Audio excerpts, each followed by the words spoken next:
They say power corrupts, but in medieval England, power destroyed. The death of King Edward II was not just a tragedy.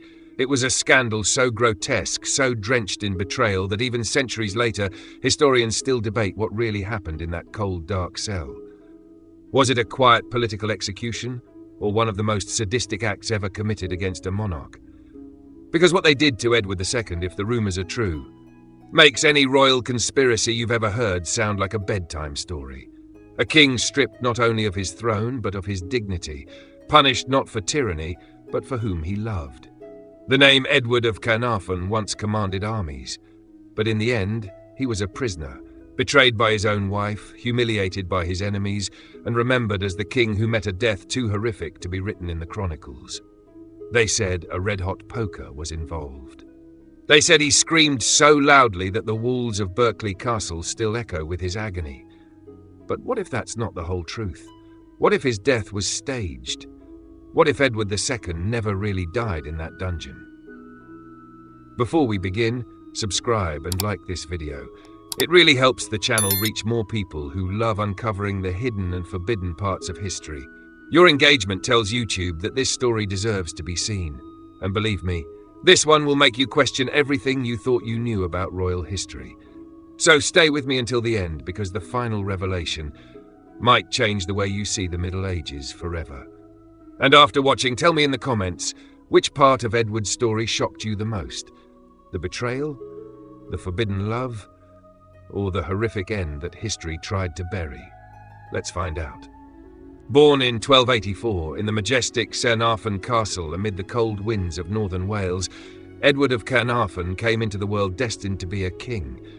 But perhaps he was never born to rule in the cruelest sense the word demanded in medieval England. Son of Edward I, the feared conqueror of Wales, and Eleanor of Castile, he grew up surrounded by symbols of power, war, and conquest. From the cradle, his fate seemed written: to wield his father's sword and expand the domains of the English crown even further. But the young prince had a different kind of soul, restless, sensitive, and curious. While his father trained generals, Edward preferred to watch the artists who entertained the court. He was fascinated by music, poetry, and theatre, something unusual and even dangerous for a royal heir in a world where brutality was synonymous with strength. Edward I, known as the Hammer of the Scots, looked upon his son with worry and disdain.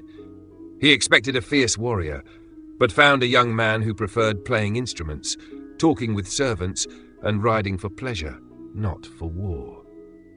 From an early age, Edward II showed a fondness for simple company, and this inclination to connect with people of lower rank would later make him beloved by some, but hated by almost all of the nobility.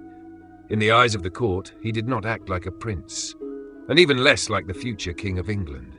He was too kind, too dreamy, and in a society forged in blood and iron, such virtues were seen as fatal flaws. During his youth, Edward was educated by tutors chosen to instill in him his father's military spirit, but no training could suppress his emotional nature. He was more interested in stories and people than in strategies and battles. He enjoyed hunting, yes, but also building friendships, laughing with soldiers, and watching the sunset over the Welsh fields, the same land his father had conquered with violence. This difference in temperament created a chasm between father and son. While Edward I dreamed of an empire, Edward II dreamed of freedom. The court whispered. Many said the prince was weak, others called him peculiar. There were rumours about his affectionate behaviour toward other young men, something unthinkable for an heir to the throne. But even so, Edward remained gentle, unafraid of being different, unaware that his sensitivity would one day be used as a weapon against him. When his mother died, he was still a child, and he lost the only person who truly understood him. Eleanor saw not weakness in her son, but humanity. Her death left Edward even more vulnerable to his father's harshness and coldness. Even so, he grew up with privilege and refined education. He spoke several languages, appreciated the arts, and showed a rare sense of empathy among nobles. But what made him special also made him an outcast. The court saw him as a stranger in his own palace, and the young prince began to seek outside the royal circle what he could never find within it: friendship and acceptance. That was how, as a teenager, he met young knights of humble origins, loyal men but without title, and one of them would change his life forever, Piers Gaveston. Before becoming king, Edward already carried the mark of being different. Fate pushed him toward the throne, but his heart pulled him away from it. He didn't want to be remembered as a conqueror or a tyrant, but as someone capable of feeling and understanding, a dangerous ideal in a world where kings were judged by the sword, not by the heart. His father saw in him a threat to the dynasty itself, a mistake that had to be corrected. When Edward first died in 1307, many believed that the empire he had built would crumble in his son's hands. Little did they know that the true drama of Edward II did not begin with the crown on his head, but with the invisible weight of being himself in an era that did not forgive difference. And it is precisely at this point, between love and duty, that the story begins to darken. A sensitive prince, thrown onto a throne of iron, surrounded by enemies who would never accept the way he saw the world. But before we speak of the man who made him the most controversial king of his generation, Piers Gaveston, take a deep breath, because this is where Edward's life stops being merely a royal story and becomes a tragedy. When Edward met Piers Gaveston, everything changed. He was still a prince when he first saw the young Gascon knight, a man of modest origins with a charm and intelligence that captivated everyone. But what Edward felt was something deeper, something that went beyond friendship, loyalty, or duty. Gaveston was not just a companion in arms. He was the first man who made Edward feel understood in a world that saw him as weak for being different. Piers had courage, beauty, and a sharp tongue. He knew how to make people laugh, how to listen, and above all, he made Edward feel alive. In a court ruled by intrigue, blood, and formality, he was the only person before whom Edward could simply be Edward. When he ascended to the throne in 1307, Edward II's first decision was bold and dangerous: to bring Gaveston back from exile, an exile imposed by his father.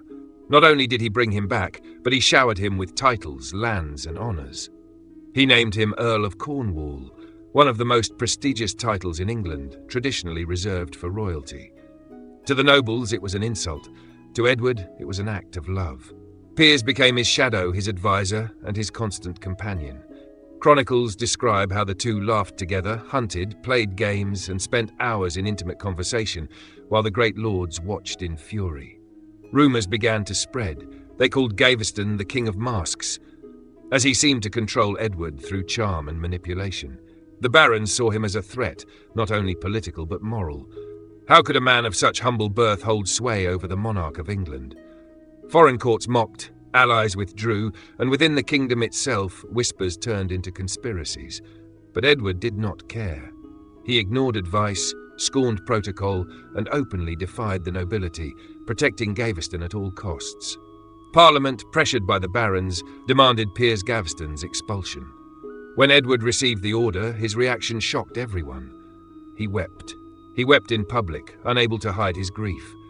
It was the first time an English king had ever shown such emotion, and it only deepened the disdain of the elite. Still, he tried to resist. He wrote letters, negotiated, pleaded with the Pope. But it was in vain. Piers was forced to leave the country, sailing for France. Edward watched his departure with a broken heart. Yet the king's love, or obsession, knew no bounds. Months later, defying Parliament's orders, Edward brought Gaveston back, disguised as an envoy. The court went mad. To the nobles, this was a direct affront to aristocratic power. The king had chosen love over duty, and in a feudal monarchy, that was political heresy. In 1312, the barons united in a brutal act. Gaveston was captured and executed without trial in Warwick. Accounts say he was stabbed and beheaded while begging for mercy. When the news reached Edward, he is said to have locked himself in the palace, refusing to eat or speak for days. The death of Gaveston marked the beginning of Edward II's downfall. The king was never the same again. He became paranoid, unstable, and sank into a spiral of rage and melancholy. The loss of Piers destroyed not only the man but also the ruler. He tried to fill the void with other favourites, but none could take Gaveston's place in his heart. Parliament, expecting a more rational king after the tragedy, found instead a wounded, unpredictable and vulnerable man. The people, who had once viewed him with sympathy, began to see him with distrust. Internal enemies multiplied, and even Queen Isabella, wounded by the public humiliation of being replaced in affection, began to plot in silence. Edward's love, which might have been his salvation, became his ruin.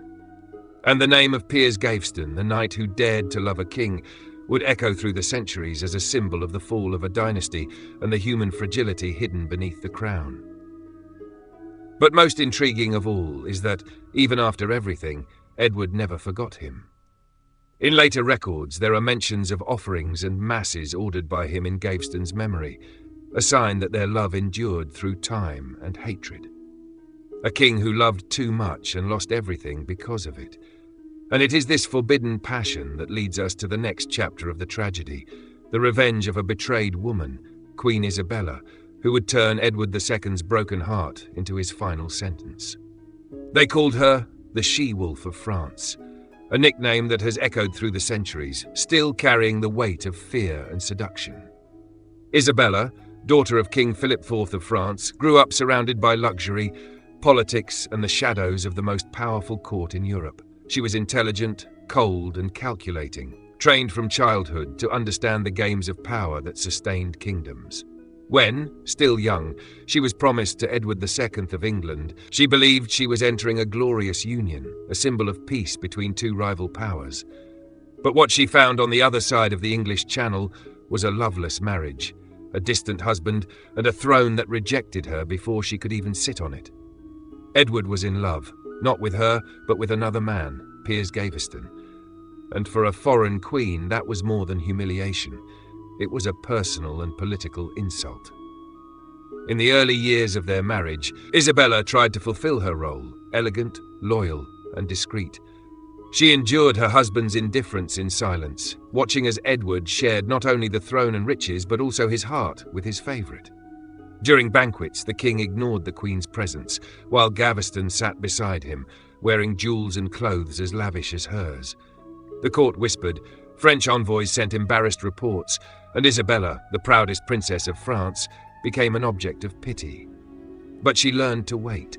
Isabella observed, analysed, and stored every insult, and when Gaveston was killed by rebellious nobles, she showed no joy, only a distant gaze. Perhaps she already knew that it was not the end of her humiliation, only the beginning. Even after Gaveston's death, Edward sought new favourites, among them Hugh Despenser, a man even more ambitious and cruel. This time, Isabella saw her role as queen completely erased. Despenser and his family controlled the king, the lands, and the government. The queen was pushed aside, her properties confiscated, her image dragged through the mud. The king and Despenser went so far as to accuse her of conspiracy and threatened to separate Isabella from her children, the most painful blow a mother could endure. It was then that the wounded woman gave way to the strategist the world would come to fear. In 1325, when tensions with France reached their peak, Isabella convinced Edward to let her travel to Paris as a mediator. But the journey that began as a diplomatic mission turned into an escape. In France, Isabella refused to return to England and, with the help of exiled nobles, began to plan a revolt. It was there she met Roger Mortimer, one of the most charismatic and dangerous men of his time. Escaped from an English prison, Mortimer was everything Edward was not: decisive, brave, and passionate. Together, Isabella and Mortimer forged an alliance of love, vengeance, and power. While the king in England grew weaker under the Despenser's dominance, Isabella was preparing an army. She gathered political support, negotiated with mercenaries, and in 1326 landed on English soil with French troops and the young Prince Edward, her own son, at her side. It was the ultimate betrayal. The people, weary of the king and the Despenser's tyranny, welcomed Isabella as a liberator. Cities opened their gates, barons bowed, and within weeks, Edward II was captured without resistance. The Despensers were executed brutally, hanged, disemboweled and quartered, their remains displayed as a symbol of the king's downfall. Edward was officially deposed in January 1327.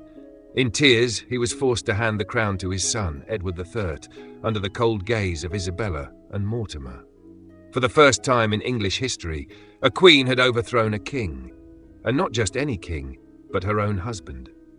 Isabella's power seemed absolute. She ruled through her young son, while Mortimer controlled the army and the treasury. For a brief moment, they appeared invincible, but the English throne never forgives.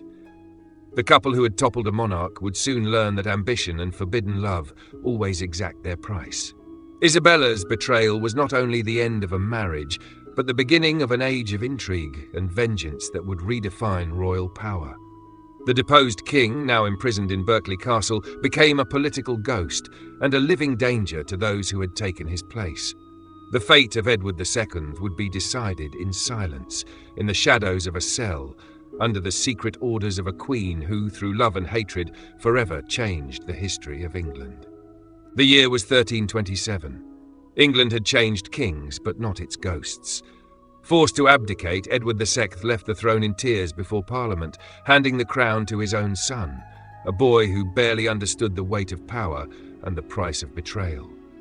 At that moment, the man who had once been the sovereign of England became a nameless prisoner. His fate was already sealed, not by a court or by law, but by a simple phrase that would echo through the corridors of history: "Let him not live." From that point on began one of the darkest chapters in Edward's life, and perhaps in the entire English monarchy. After the abdication, the former king was secretly taken to Berkeley Castle, a lonely fortress surrounded by swamps and fog. It was the perfect hiding place to erase someone from history. The castle was not just a prison, it was a tomb in life. Chronicles describe that Edward was handed over to brutal guards, many of whom had lost friends in wars and rebellions that he himself had provoked. Any man who showed compassion was replaced, and the few servants still loyal to the former king were executed or driven away by force. He was left utterly alone, locked in a damp cell where the air smelled of mould, and the sound of the wind seemed to carry whispers of vengeance. It is said that Edward suffered not only from imprisonment, but also from psychological torture. His jailers mocked him, humiliated his faith, and taunted his former authority, calling him Queen Edward, a cruel reference to his past relationships. At night, the castle echoed with the screams of prisoners and the distant clanking of chains. Edward, the man who had once been king, now slept on filthy straw, surrounded by rats and cold. He, who had once been clothed in silk and gold, now covered himself with rags and hope. Records from the time are vague, but there are hints that he tried to write secret letters, begging for mercy from Queen Isabella and his son, Edward III. No reply ever came. Isabella, alongside Roger Mortimer, ruled England with an iron hand, and any mention of the former king was considered treason. But Edward's name still inspired fear. Many worried that some loyalist faction might try to free him and restore him to the throne, and it was that fear that sealed his fate. The order for his execution came in veiled form.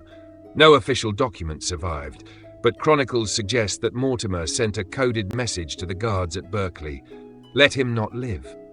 Those cold, calculated words became the symbol of the new court's impunity. There was no trial, no sentence, no witnesses, only the convenient silence of those who preferred death to doubt. Edward was tortured slowly, physically and mentally, until his mind began to give way. Solitude turned him into a shadow. Some accounts say he began talking to himself, conversing with the wind, reliving out loud his happy days with Piers Gaveston. Others claim his health deteriorated rapidly, that he refused to eat, and that his captors used deafening noises to keep him awake through entire nights, denying him rest. There is one curious and cruel detail. According to testimony, the guards were instructed to ensure Edward's body bore no visible marks, so that when he died it would appear natural. That order would fuel the horrific legends that followed. But before the final horror, Edward is said to have had one last moment of humanity. A local monk, moved by his suffering, tried to visit him and offer confession. The weakened king reportedly said, "They say I am a prisoner, but it is England that lies in chains." Bitter words from a man who understood too late the true price of the crown. Shortly after, the castle was shrouded in an unnatural silence. No messenger entered, none left. Something terrible was about to happen. Edward II, the man who had defied kings, nobles, and the very nature of his age, was about to vanish from history in a manner so brutal that even chroniclers hesitated to write it down. And it is here that the mystery begins. Did he really die in that cell, in the monstrous way the accounts claim? Or did he escape, rewriting his fate far from the eyes of the court? In the next chapter, we'll dive into the legend and contradictions surrounding his death, one of the most debated and horrifying murders in England's history. Prepare yourself, because what comes next is not just history, it's a nightmare. Few events of the Middle Ages are as shrouded in horror and mystery as the death of Edward II. It is said to have happened on a cold night, within the dark walls of Berkeley Castle, while the wind carried the sound of distant screams. According to the most macabre legend, the former king was murdered in such a cruel way that his death became a symbol of vengeance and political perversion. Medieval chroniclers, always eager to dramatize the downfall of the powerful, wrote that Edward was killed with a red-hot iron rod inserted into his body, an execution as brutal as it was symbolic. The instrument of death, heated until it glowed, was said to have been introduced through a metal funnel, burning him from the inside without leaving any visible marks. In this way, the murderers could claim the king had died of natural causes, preserving the convenient silence the new government required. It was a death that punished both body and soul, a cruel revenge against a man accused of loving improperly. The story spread like wildfire, and all of Europe heard of the English king's fate. The savagery of the execution seemed tailor-made to satisfy the scandal that had stained Edward II's reputation. It was as if the chosen method itself had been a living metaphor, a way to punish him not only for his political downfall but for his personal life, marked by passions that shocked a rigid and hypocritical society. Many chroniclers saw in this death a form of divine justice, others an act of pure barbarity. But the more time passed, the more the story sounded a little too convenient. A few years later, contradictions began to appear. Official reports claimed Edward had died of sorrow and illness, with no mention of torture. Other accounts suggested that the body was buried quickly, without inspection, and that no one, apart from the guards, ever saw the corpse. Versions multiplied. In 1329, just 2 years after his supposed death, a monk from Milan wrote a letter claiming to have met Edward II alive, living under a false identity. According to the account, he had escaped the castle with the help of accomplices, crossed the sea, and found refuge in a monastery in Italy. There he allegedly lived as a humble monk, repentant but finally at peace. That letter, now known as the Fieschi Letter, still divides historians today. Some consider it a political hoax. Others see it as the most concrete clue that the king may indeed have survived. There are records suggesting that the King of France, Isabella's brother, received mysterious messages about a living king in exile. Furthermore, financial documents from the English crown show secret payments to messengers travelling between England and the continent, coinciding with the dates Edward was supposedly seen abroad. What makes it even more intriguing is the way Edward's tomb was handled. When his body was buried in Gloucester Abbey, the funeral was grand, with a decorated tomb and royal guards.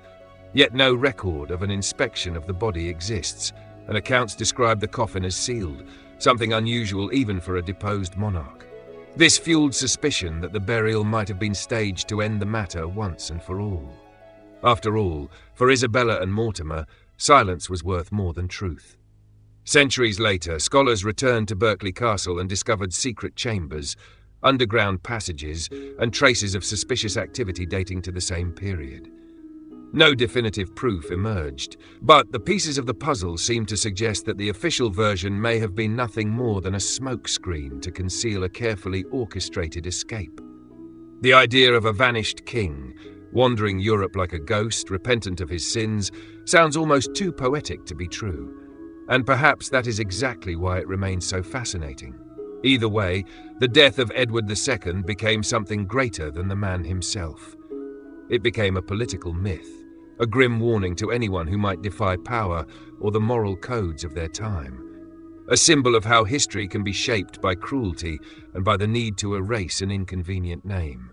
He died as a prisoner, survived as a legend, and to this day no one truly knows whether the king screamed in agony in that castle or died in silence in some distant monastery. And in the end, perhaps, that is the true power of his story. No matter how many centuries pass, we are still trying to uncover what really happened that night. Was it punishment, conspiracy, or simply the final secret of a man who lived and loved in a time that refused to forgive him? Centuries have passed, but the ghost of Edward II still haunts English history. His name, once synonymous with weakness and scandal, has become a symbol of mystery, resilience, and humanity. The official story claimed he died in 1327, brutally murdered at Berkeley Castle. But as time went on, doubts arose, and with them, a new chapter in the riddle of the lost king. Secret letters, forgotten documents, and archaeological studies began to reveal cracks in the established narrative. The so-called Fieschi Letter, discovered in the 14th century and revisited by modern historians, is one of these key pieces. In it, an Italian priest claims to have received confession from Edward II himself, years after his supposed death. According to the letter, the king escaped from the castle with the help of allies, first took refuge in Ireland, and later in a monastery in Italy, where he lived under a false identity until the end of his days. For a long time, this theory was dismissed as legend. But in the 21st century, new analyses gave strength to the hypothesis. Researchers identified inconsistencies in the dates of the funeral, dubious records about the buried body, and secret payments made by the court of Edward III, specifically to messengers travelling between England and the continent. Were they bribes to ensure the silence of those who knew too much, or support for an exiled king kept alive in secret? Each new document reopens the debate. What is certain is that the figure of Edward II has become an enigma impossible to erase. Today, he is remembered not only as the king who loved the wrong man, but as one of the first symbols of intolerance and hypocrisy in medieval politics. His story has crossed the centuries and found new voices. In cinema, in works like Braveheart, he is portrayed with humanity and fragility. In literature, he is revisited as a martyr of forbidden love and individual freedom. Modern historians and activists see him as an unwitting precursor to the struggles against prejudice, a man who dared to be different in an era that punished any deviation from the norm. The name of Edward II, once synonymous with shame, is now studied with compassion. Universities examine his life not only through a political lens, but a human one. His mistakes and passions reveal something greater, the cost of living out of step with the expectations of power. The English monarchy learned from his fall, shaping a lineage that would spend centuries trying to erase the memory of a king's vulnerability. But the more they tried to silence him, the more immortal he became. And so the man who was betrayed, humiliated, and forgotten became an open wound on the English throne, a scar that time has never healed. His story is told and retold, not as that of a weak monarch, but of someone who lived and loved sincerely, even when the whole world condemned him for it. And perhaps that is his greatest victory, to have survived as a symbol not of power, but of humanity. Today, when we look at the story of Edward II, we no longer see just the defeated king, the betrayed husband, or the condemned lover. We see a man who lived ahead of his time, and who paid the price for it. The doubt surrounding his death remains, but what's undeniable is the impact his life left behind. Every detail, every rumour, every shadow of his memory continues to stir curiosity and empathy. Perhaps the mystery endures because, deep down, we all see something of Edward in ourselves. The desire to be free, even when the whole world says it's wrong. And if you've made it this far, it's because you share the same fascination for stories that challenge time and truth. So before you go, leave a like. It helps this video reach more people who love history as much as you do. And if you haven't subscribed yet, do it now. Every new subscription helps the channel keep bringing deep, controversial, and emotional stories like this one. YouTube recognizes your engagement and shows this kind of content to more people. It's your way of saying, I want more stories like this. Now I want to hear from you. What surprised you the most about the story of Edward II?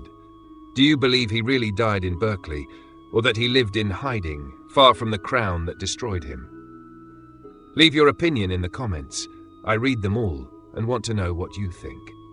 And don't go just yet. The video appearing on your screen right now is even more intriguing and captivating than this one. It tells the story of another historical figure who, like Edward II, defied the rules of his time and paid the price for it. Click and find out. I promise you won't be able to stop watching.